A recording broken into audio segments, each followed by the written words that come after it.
Hello everyone. How are you doing? Please say hi in the comment section and let me know where you are joining me from. Hi everyone, my name is Flora Bezi. I am a digital accessibility expert and consultant at Linoratech.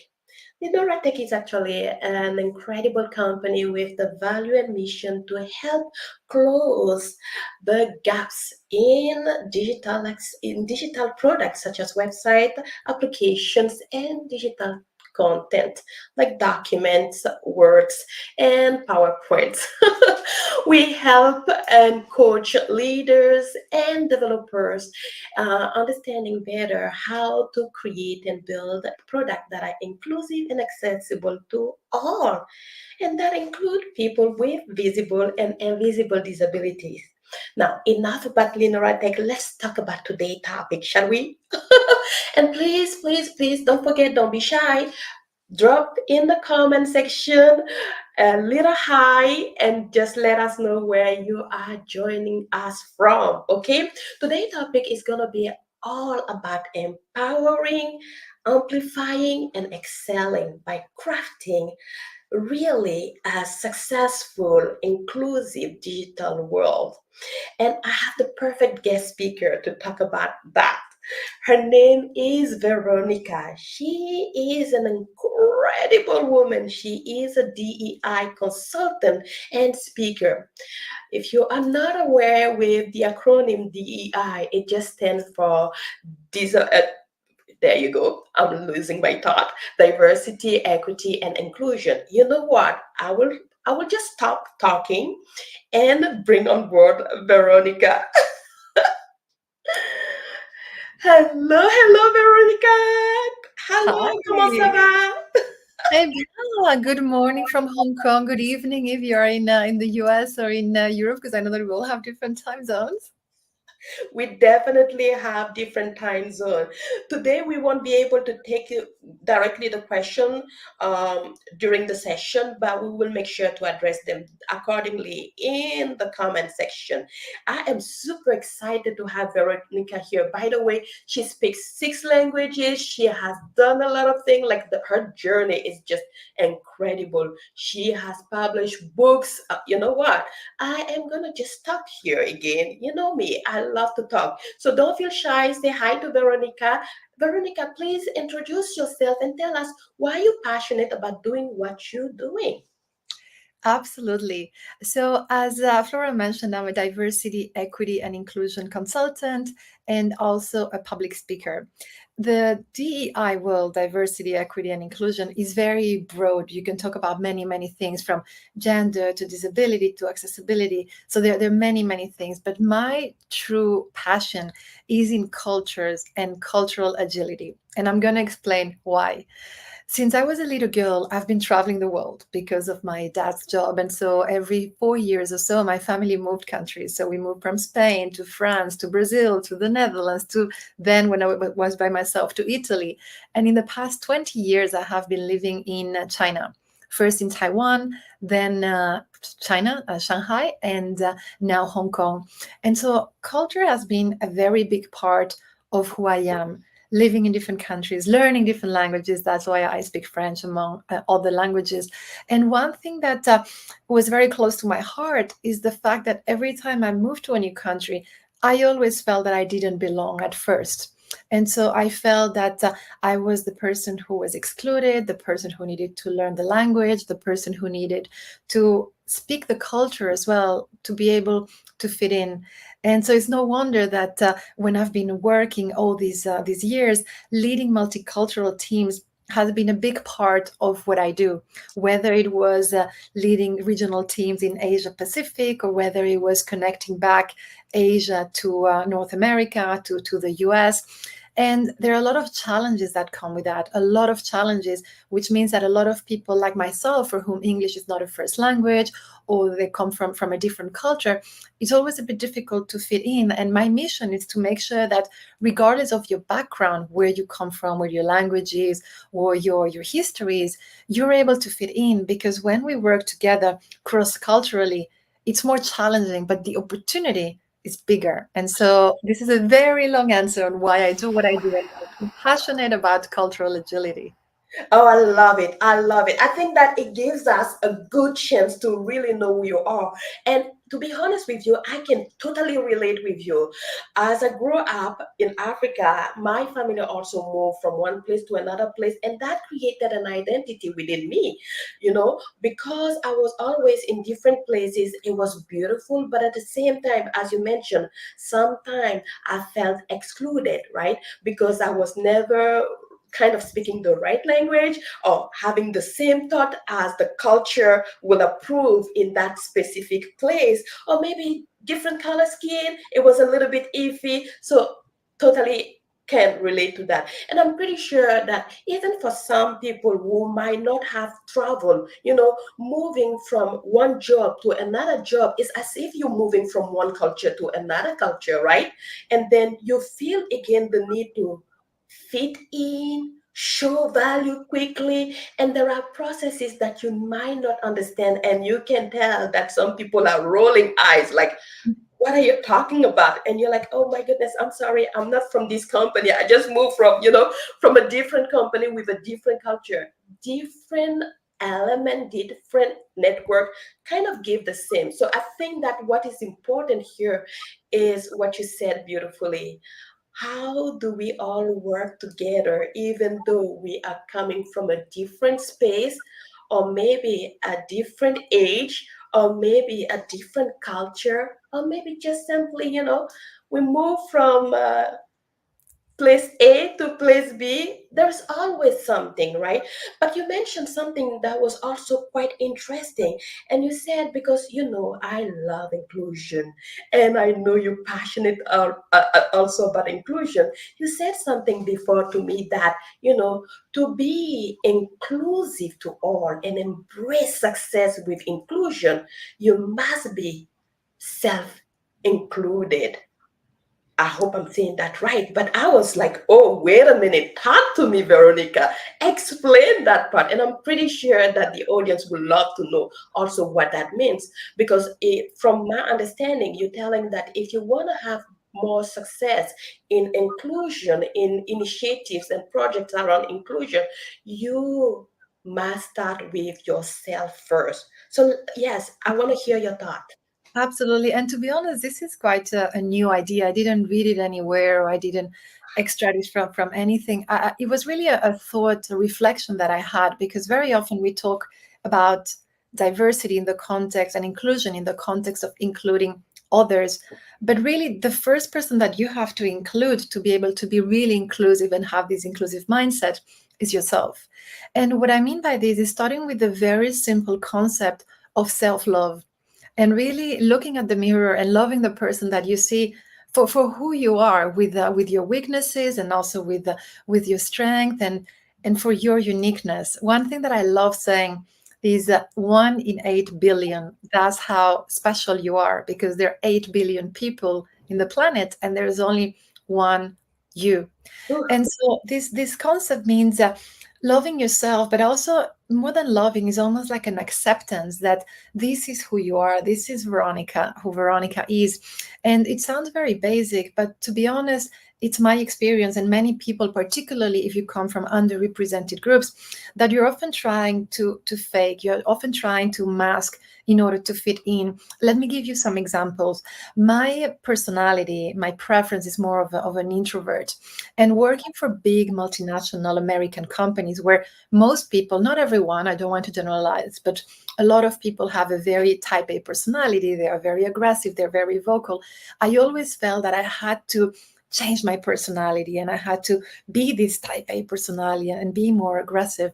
And so I would almost take this new facade in order to fit in. And the moment that I accepted who I am, I'm more of an introvert, and that's totally fine.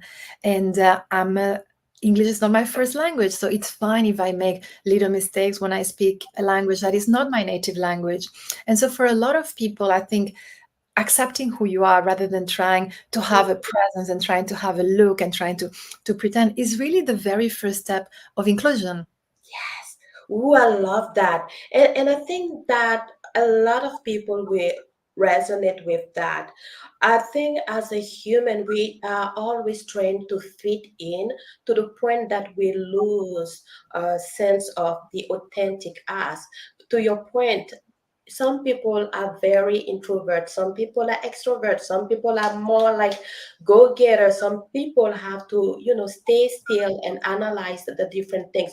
We all have that uniqueness and that blend in us. But to your point, accepting ourselves first really takes courage, and also will have a lot of success moving forward. I know for sure that if I have to tell you a little story around myself as well, when I was young, I used to talk. I love talking.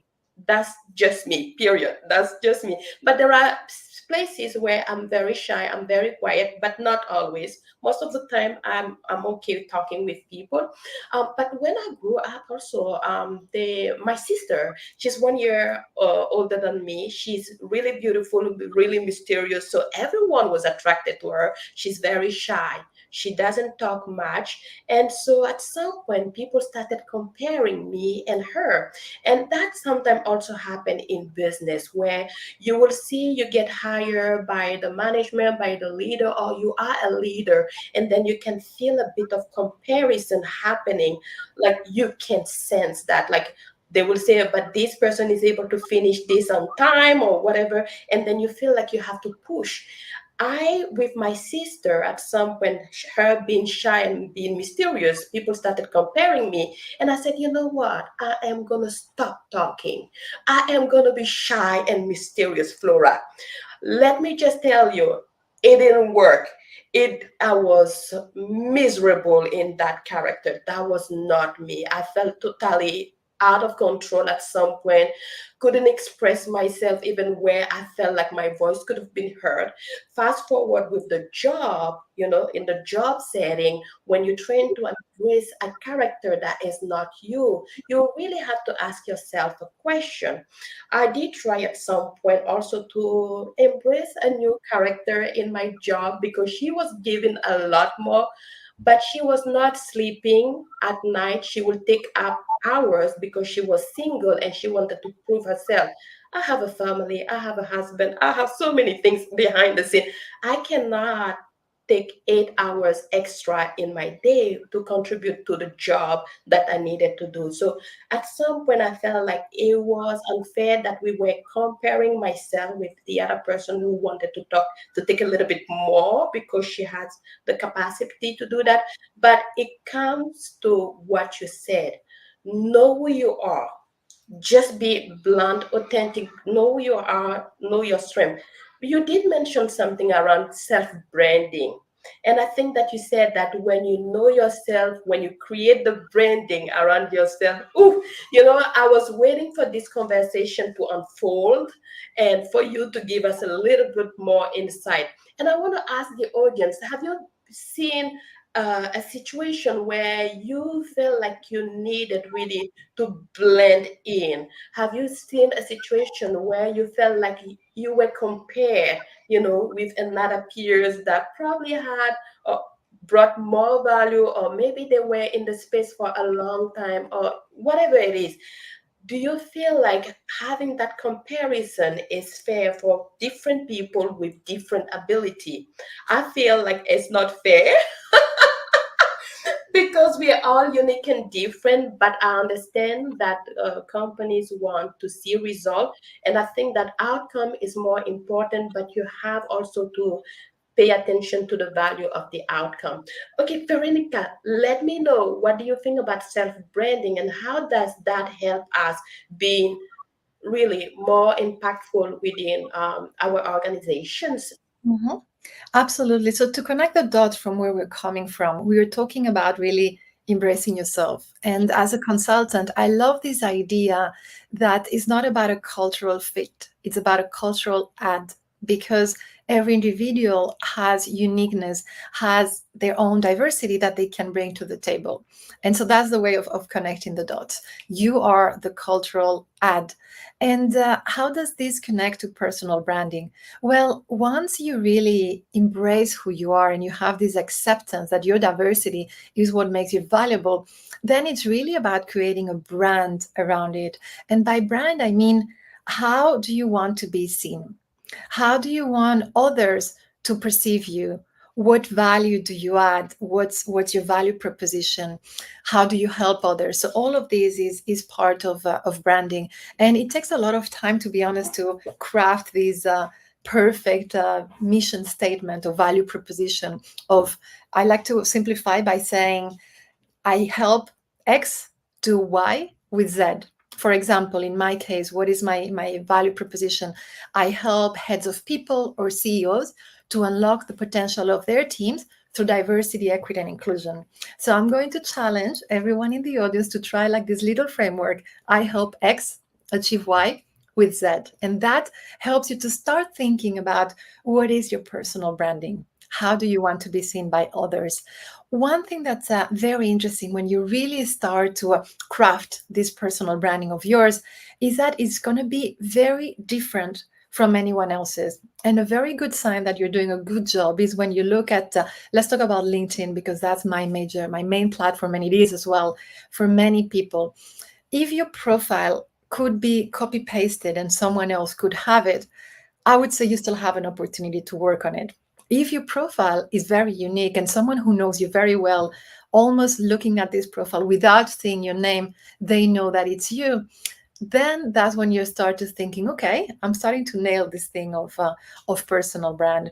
To give an example, in my LinkedIn profile, I don't only say who I help or what I do. I also mention that I've done an Ironman because I'm a triathlete. I also mention that I speak several languages, and that's where you see the power and the beauty of personal brand. It's not just what you do, it's your identity is holistic, it's 360. So when you start to rethink about how you want to portray yourself and how you want others to perceive you, start to ask yourself these questions. How am I a cultural add? What are my unique elements that made me stand out from the next, in Flora's case, digital accessibility expert? There are thousands like you, but maybe someone who was born in Burkina Faso, moved different countries, has a passion for cultures as well. That's where you start to see that personal brand is something that is very personal and unique to you. Oh, I love that. You know what? You are really, really opening up my mind to so many things. I think when usually I talk about digital accessibility, I talk to organization, I talk to talents and professional, I talk to people with disabilities. I like to dribble, drop a little bit hint around who I am, but not fully open. I don't know if that makes sense. We when it comes to business, I talk just technology, I talk about business, those little things. But you're making a good point, because I remember someone told me you need to open up who you are as an individual for people also to connect with you uniquely. So, and I know a lot of people, for example, with disabilities, don't like to disclose who they are from that point of uniqueness, right? If I have a disability, if I'm colorblind, or if I'm deaf, or if I don't like to put that in front as part of, even the conversation, or as part of my own branding. It's as if it's a little bit scary to put oneself out there for people to judge. And when you mention also the languages, the multicultural languages, I spoke French for a longest time. So at some point when I had to speak English, it was quite interesting and difficult at the same time. And sometimes I felt not comfortable. So at some point I was trying to hide myself instead of bringing everything that I've done in my life. But what you're saying is that be comfortable with who you are. Bring that uniqueness, because if somebody copy and paste who you stand for or what you stand for, they cannot replicate the uniqueness that you are. Ah, wow. I don't know about you guys, but if you heard something that feel like a aha moment, please share your thoughts in the comment section and trust me, we will get there. If you have any question, again, just put it in the comment and we will address them as well. But I think that it's quite deep what you just shared. Love it. One other thing that I love and I'm really excited about is the fact that a person after now including themselves to be more inclusive to others after understanding how to craft a self branding, but not just talking about the job they're doing, but also the passion around what they're doing. Because you, for example, my friend, you speak so many languages, you've been in different places, you've been an athlete, also, like, it's just mind blowing. Of course, I cannot copy that and put it on my profile, it won't work. But you also said that we can amplify, scale that authority, scale that impact by using technology. Can you share a little bit? Absolutely. And when we're talking about amplifying and technology, it has many different meanings. So, the first, to give you an example, is what Flora and I are doing today. Thanks to technology, Flora, who is based in the US, right? In And Canada, actually, in Canada. in Canada, sorry. And I'm based in Hong Kong. So we're able to have this conversation with many of you who are around the world. Now, in terms of impact, that means that I'm saying hi and I'm being exposed to an entire new audience that loves Flora and her content. And I understand why. And vice versa. You get to meet me through Flora. So, one thing that I'm very big on, and this works extremely well if you're a smaller creator, someone with a smaller audience, or someone who is just starting, is find partnerships. I have done, I think this is probably my LinkedIn live number 20 something this year alone. And I only started in January. And all of them have been partnering with other creators from different countries in Australia, in the US, in Canada. So that really helps amplify your voice and amplify your message. But also, when we're talking about technology, one thing that I realized is that people with disability, they have more challenges to access a conversation like this one. For example, people who are colorblind, when they see certain patterns, they might not be able to see the colors.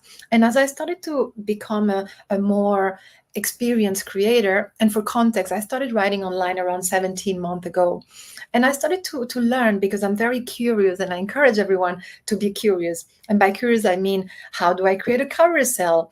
What is the alternative text mean? And so as I started to learn more and more, I realized, oh my God, we have such an opportunity to be more inclusive when we are creating content. So let me give you some examples of things that I have been learning in the past few months. Did you know that when you post a picture or a video, for example, someone with a visual impairment, they obviously can't see it. And so they use a screen reader.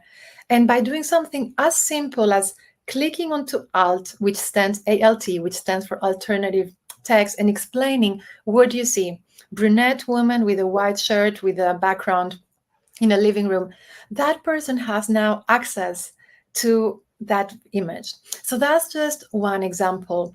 But there are so many more things that we can do to make sure that we're inclusive when we're adding technology, from having the captions and the subtitles so that people who can't hear, who have a hearing impediment, they can actually still follow the conversation. Or this is a new one for me. I recently learned a few months ago that when we add hashtags, very often we just put the hashtag and, for example, inclusive leadership, and it's a long word. Actually, that doesn't work for screen readers because they just read it as a one inclusive leadership word. Whereas if you capitalize the first letter of each of the words, then that screen reader is really able to send the message inclusive leadership. And someone who is using a screen reader, like, for example, someone with a visual impairment, then they will be able to understand what it is about. Oh my goodness, I love it, love it. And one thing that I want also the audience to pay attention to is that Veronica is not an accessibility techie person. No, she is not. That is not where her passion lies. But because she want her voice, her message, her impact to go across and be given to everyone, she is now really paying attention to those little tweak, little changes. It doesn't even take much time, Veronica. Does that take time to do? It it does not, right? It does not. So understanding that we can always include everyone in the information we share, in the services we provide, in the product we're selling. Oh gosh, it's good business decision. Like she said, she is in Hong Kong. I am in Canada, somewhere in Ottawa here. But we are making things work and we are communicating so that the rest of the world can hear us, can also leverage the information that is provided. Oh, I love it. I love it. And then you said something. Oh my goodness. When I spoke to Veronica behind the scene and we started sharing stories, I was like, wait a minute. Did she just said that? She said, if life give you lemons, don't just make lemonade. And I was like, mic drop. Okay, what does that mean? We always hear when life give you lemon, make lemonade, meaning you gotta use what you got to do what you gotta do. But this lady is telling me, hey, listen, there is more than lemonade that you can do. Please go ahead and explain. So my new saying is, if life give you lemon, don't just make lemonade. Use the seeds to plant your own lemon tree. And the Lemon Tree Mindset is actually the name of my first book that I published earlier this year, which is all about reinvention and what do you do when life gives you some lemons, because it's not a if, it's a when life will give you lemons, and how you use your mindset to transform them and thrive out of those challenges. Oh, I love it, love it. And you know what? I think that one way to kind of give a little bit of a taste of what you are talking about also will be maybe to share a little bit of your story, because you said that you traveled from one place to another place and then you did find yourself confined in a place where y- you felt excluded, you felt like you were not provided with opportunity, and that is one kind of getting the lemon, right? Like you are in a place where you barely have something. But from that barely having something, you said, you know what? I can use the seed and plant a tree where I am. Can you kind of share that very quickly? I know we are on at toward the end of the session, but I really think that this is going to be important. And I think that is important even because many people will find themselves in a place or in a situation where they need to learn to adapt to new things, to go and take a risk in a direction that they might not have, ventured before, but there is always opportunity to grow bigger and be more impactful. Can you share your a little bit of your story to kind of, Little hint, because it's also the story of the book. So during the pandemic, I found myself locked out of Hong Kong due to pandemic regulations and quarantine and so on. And so I ended up in Australia with my two young daughters who were 3 and 4 at the time. And after 6 months of trying to find a job, I couldn't find any job. I was rejected. The recruiters would ghost me. Basically, I didn't have experience. I was a foreigner. I didn't have a network. And I had all these victim mindset about why I was not able to find a job.